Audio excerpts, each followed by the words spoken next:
Hi, this is Nick Lowry and my buddy Greg Abels, and we're going to talk a little bit about evasion. The principle of evasion is pretty basic to modern Aikido and the reactive sense of attacks coming in. But there's a tendency when we first learn it to do all our evasions very large. And this has a downside in that if somebody's seriously intent on pursuing you as an attacker, they will tend to track you and just hunt you down. So if I'm coming after Greg and he takes a very large evasion step, I'll just tend to come over here and get him anyway. Now we're doing it slow, but even to fairly fast paces, if he steps too big and I track him, I can just come and still knock him over. And so there's people say, well, you don't track because at high speed you can't track. Well, that's partially true. Some tracking does go away. Some targeting can get confused that way. But still, if you train habitually to use very large evasions, and by very large I'm talking the width of your shoulders and bigger, then you will tend to be vulnerable to that sort of tracking error. Now, there's a way to avoid it, which is kind of interesting.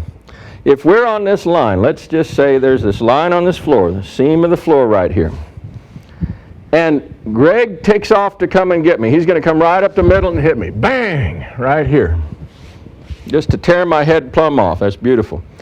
And let's take a half step back, because I'm going to get into motion with him. I'm not just going to train to stand here and wait for his attack to come in and get me. I'm going to actually give him some motion forward. So the first part of this activity seems like exactly what you wouldn't want to do. As he steps forward, I'm going to step forward, just on that same line. Haven't diverged at all. Not a bit. I'm basically like we're jousting. We're coming right up the middle of each other. The front step goes straight at him, boom, right here. And the only thing I'm going to change is the back half of my step. In the back half of the step, as he comes up the middle, it turns slightly. And it puts me in relation to him where I can immediately be affecting him. I went to the outside that time. I'll go to the inside this time. Right here. Like we're getting ready to ballroom dance. Beautiful. Now, that's a very useful tool, because basically, if we did it in slow motion, we'll do it end on, and you can see maybe better. His foot's coming, my foot's coming, and at the very end, my hip closes, and it puts me directly in relation. I'm right inside of his center where I can go to town and do whatever kind of activity I need to do. If I've done to the outside, I close the hip outward. I'm right here where I need to be. There's no extra closing required because I'm already there.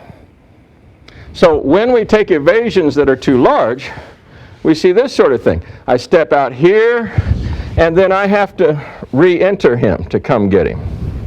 But when they're done really nice and tight, just the back step, man, you're already on it.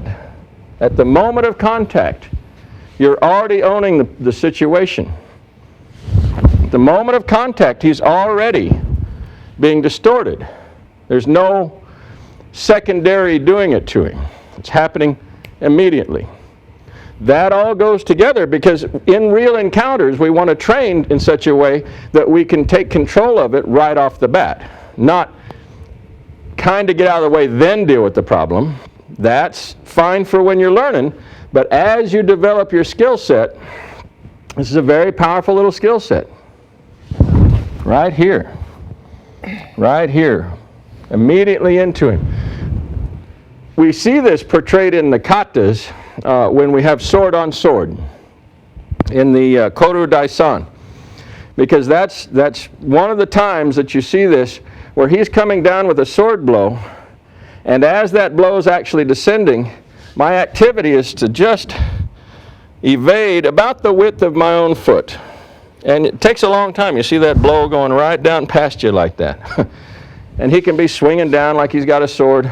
Width of my own foot, turn the back hip, and I'm in this same place. That little activity, whether you do it with the front foot and stay very narrow, or I go directly at him with the front foot and, go ahead, just turn the back hip, He can tell you that turning the back hip one's a little scarier because he really is tracking straight in at me. I'm tracking at him, and it just turns just at the opportune moment for me.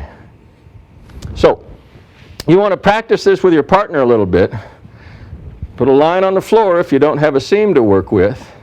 Make sure that first foot of your beginning reaction, just like you're walking at him, is coming right up his middle as he's coming right up your middle. And just change the hip on the second half of the step and see what you come up with. Cool? Cool. Thank you.